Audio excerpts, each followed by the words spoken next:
Hello, ladies and gentlemen. So today we're going to be talking about two different topics. We're going to be talking about one, what men want, or what you can do as a woman to make yourself much more attractive to the man, the protector. And two, we're also going to be talking about prenups.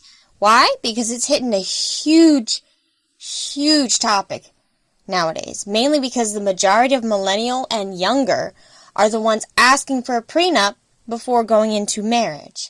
So we're going to be talking about both of those things. So if this is what you're interested in, let's get into it. Now, just for some background understanding, in 2019, there were 2,015,603 marriages in the United States. The same year, there were 746,971 divorces. This is the same year, ladies. Not even 2 years later, and there are already that many divorces. That's insane.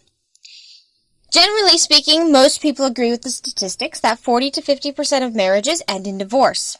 In 2019, the marriage rate was only a 6.1 versus 8.2 in 2000.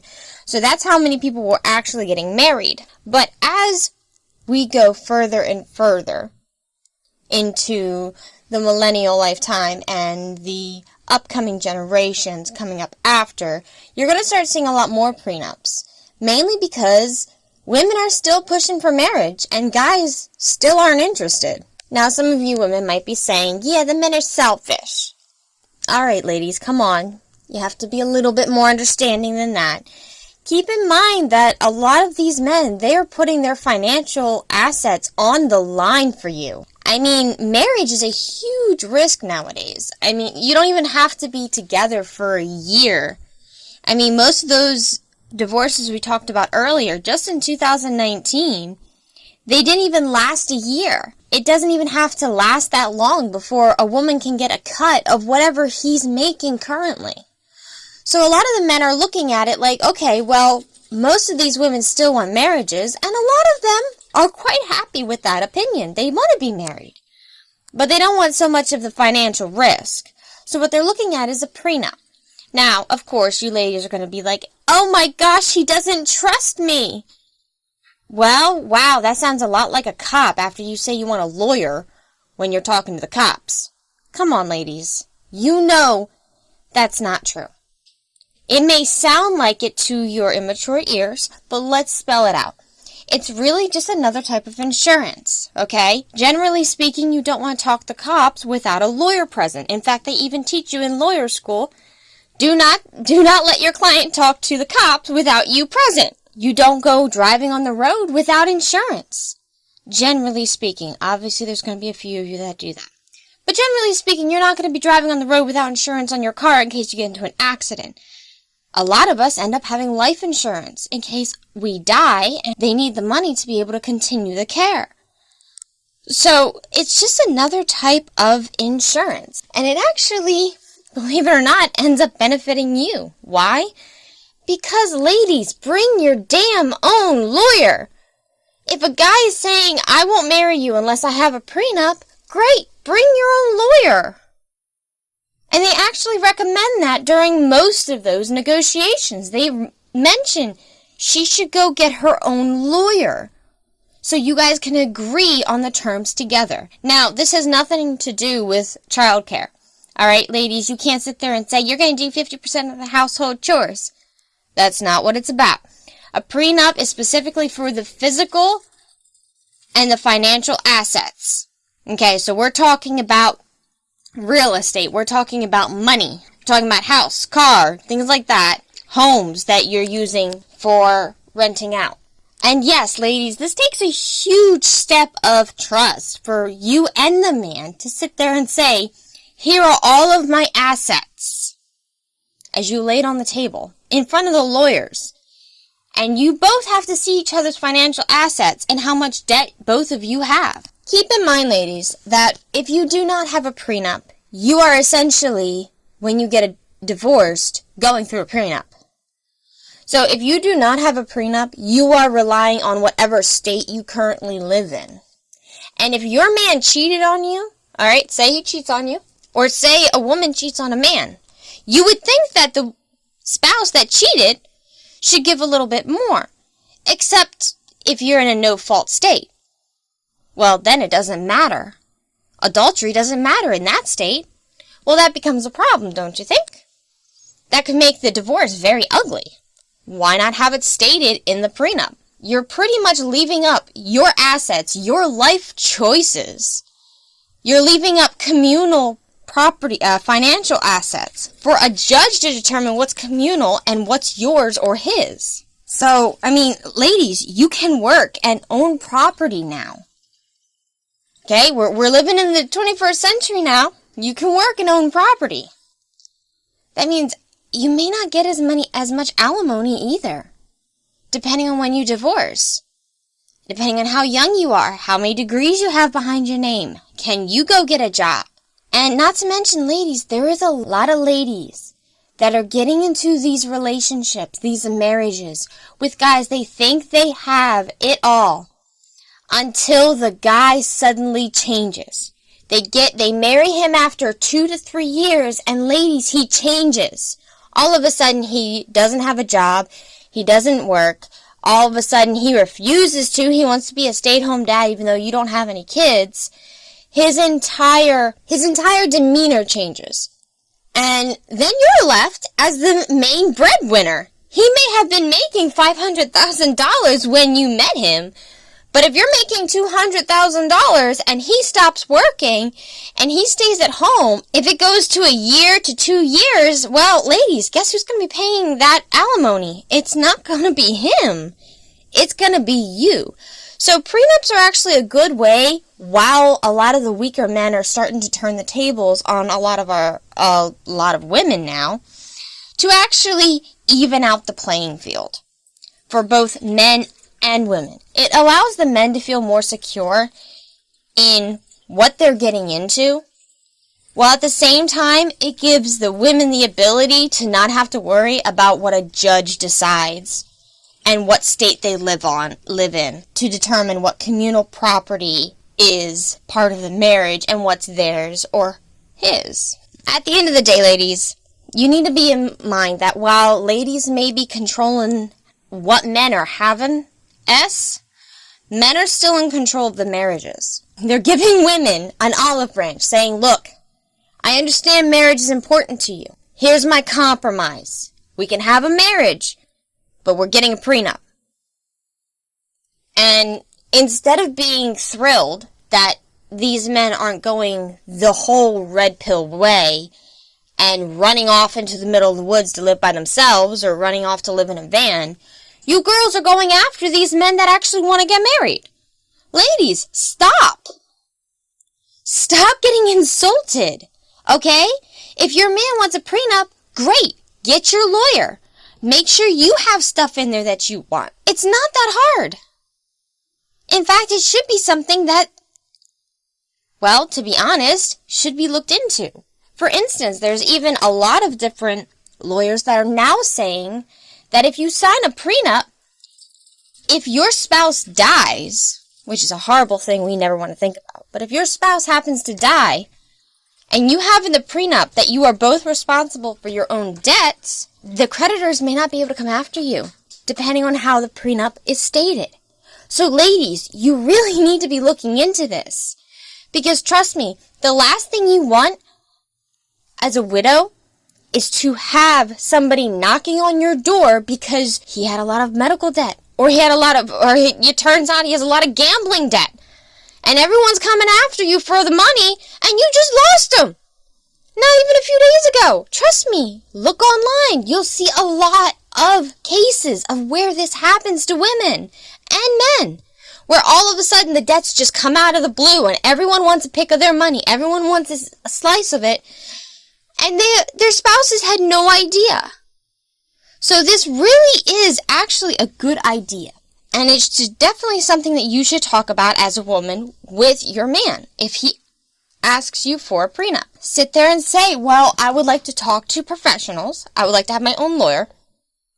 And then talk to your own lawyer about the possibility of getting it stated in the prenup that your debts stay your debts.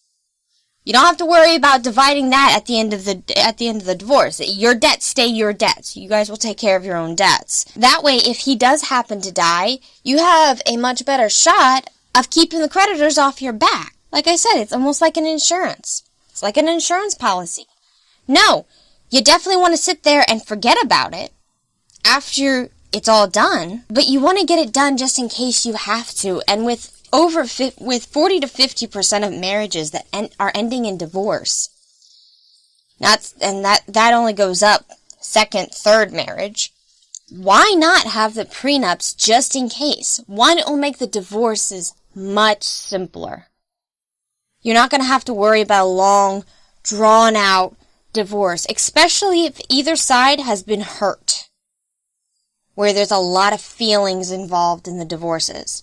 I would say, ladies, with men now in charge that control marriage, they're the ones that are saying yes to marriage, if you happen to be more of the modern woman, or they are the ones proposing to you. So if these men are coming out of the woodwork and saying, look, I am interested in getting married, but I want a prenup, what you should be saying as a woman, okay, all right, that's fine. I'm getting my own lawyer, though. And then you both bring your own lawyer. You put in what you want in your prenup. Obviously put some clauses in case he cheats or you cheat and so forth. And I understand for a lot of women this is like, yeah, but it's almost like you're asking. Again, ladies, I get it. I do. I understand where a lot of the older generations are coming from. When you mention a prenup, you don't go into something with a plan B, otherwise plan A ain't gonna work. Yeah, tell that to any military, any man or woman who's ever been in the military. They always have a plan B and C, just in case A doesn't work. So, unfortunately, ladies, this is the truth. It's not like back in the day. Nowadays, with divorces that are so high and very prevalent, even in the first year, you ladies really need to take a step back and look at it from a very realistic standpoint. First off, congratulate yourself on getting a man to say yes to you. That should be amazing. You're already a step ahead of most women nowadays. And then what you want to do is calm yourself down and say, okay, he wants a prenup. Cool. All right, I got to get myself a good lawyer that's going to represent me in the prenup so we understand where we're going. And then go through that process together. All I'm saying is you don't have to, obviously, but don't get all upset with men that are literally giving you an olive branch. They could be following the other red pill, or it might be black pill now, guys that are pretty much saying, we hate women, we're not interested, and they disappear. They could end up being the passport bros. But no, they're sitting there saying to American women, look, I'm okay with getting married, but we're signing a prenup. Don't go after them for that. Okay, ladies? Just bring your own lawyer who's focused on what you want in that prenup. Now, onto the juicy stuff. What is a man's prime? In general, it is believed to start around 30 years old, and it goes until about 50 years old. The problem is women are striking out when it comes to these men that are the protectors. Men of their prime have so many different choices. They have the women that are young, at their prime, in their 20s, and they have older women who have careers but are older, falling out of their prime. So, for a lot of young women, the question is, how do I attract these men and beat out the competition? The first thing you do, ladies, you stop listening to those older women. Listen, ladies, if a woman is not a fiancé, she is not married, she is still on the dating market, don't listen to her. Ignore her. She's your competition. You need to take this from a competitor outlook. Don't listen to her. Don't listen to any advice she gives, because half the time these older women are going to be giving you young ladies the worst advice possible so that you fuck up and mess up your life, because misery loves company. That's number one. Now on to what you could do to help yourself and improve. Number one, being feminine, taking care of yourself. Number two, honesty. Number three, wife skills.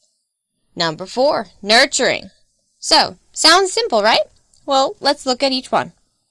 Being feminine. Never underestimate the allure of being feminine.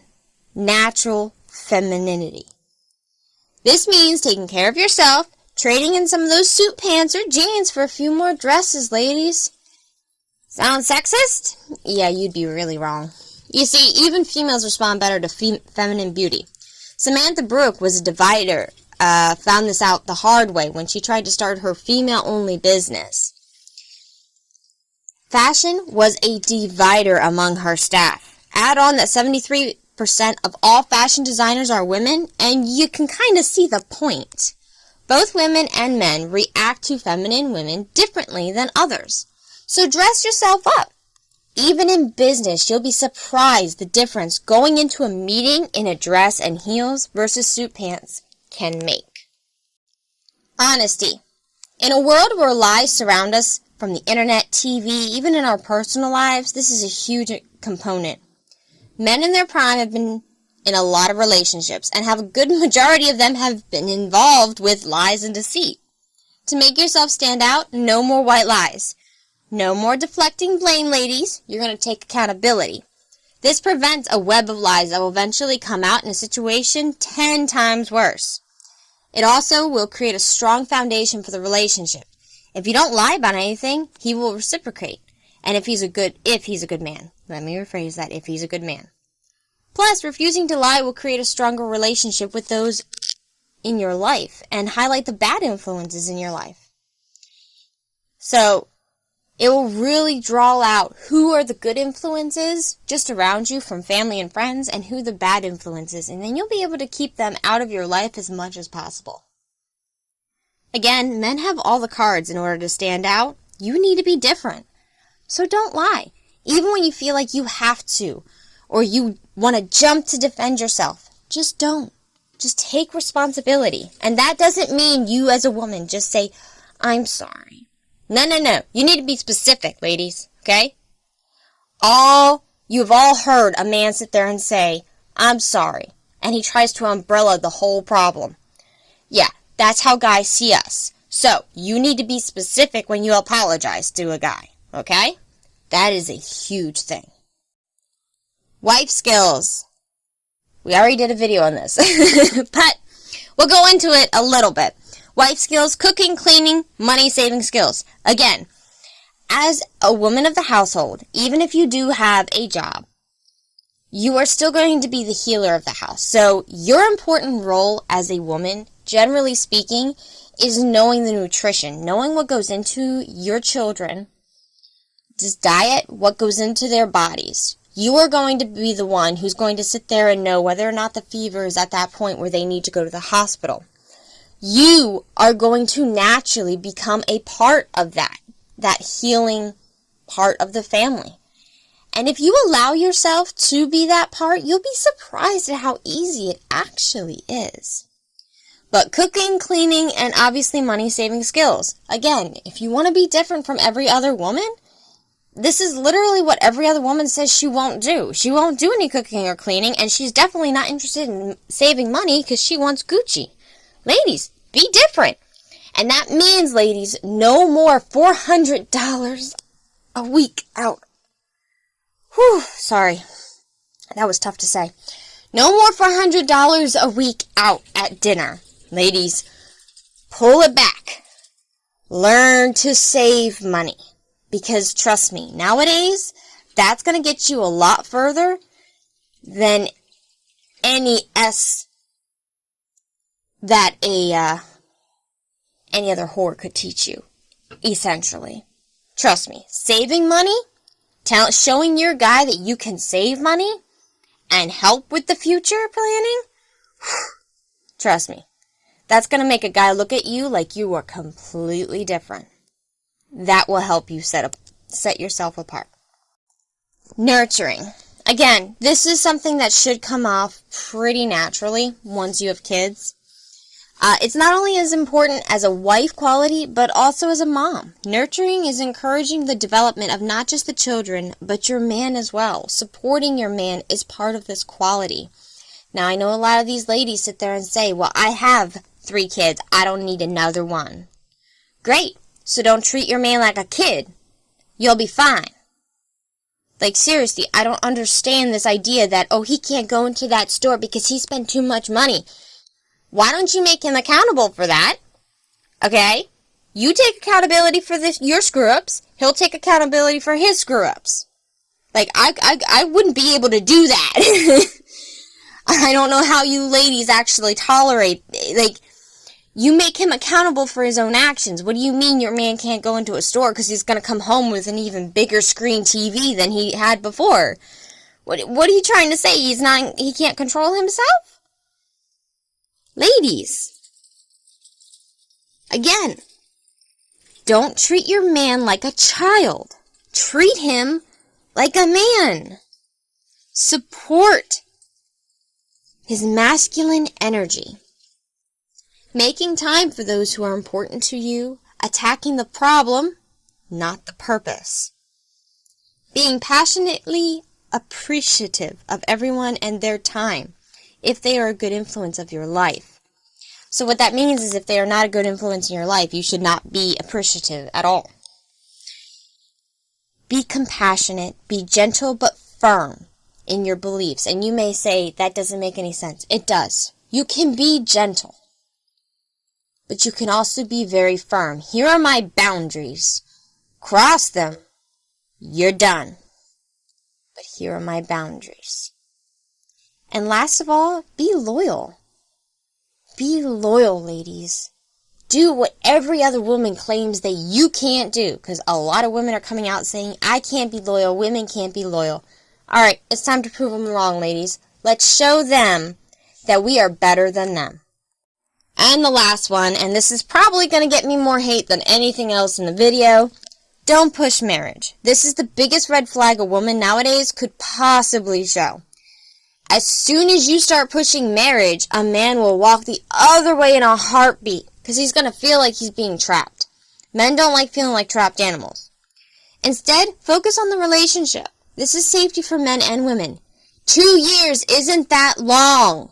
Ladies, 2 years isn't that long of a relationship. It's not long enough for you to know the other person. Okay? You would be surprised how many men and women change as soon as you get married because they only waited 2 years. Now, 3 or 4 years, that's a lot harder to trick. That's a lot harder to keep up that whole persona. But 2 years, that's not that difficult. So wait. Wait till you see what someone does in the worst situations and the best. When you try to give an ultimatum or force the marriage, he's going to see you as controlling, as a gold digger. Only after money. ATM. And again, ladies, you don't need to take this advice. But if you are striking out in the dating life, give it a shot. If you are just entering your prime, ladies, take this to heart. There's a lot of competition out there. So give yourself the best advantage for a good future. Ladies and gentlemen, that is the end of our video. If you have any questions or stories of your own, make sure to comment below or email me. And if it's really good, I will work on getting it into future videos. Like and subscribe, and thank you so much for watching.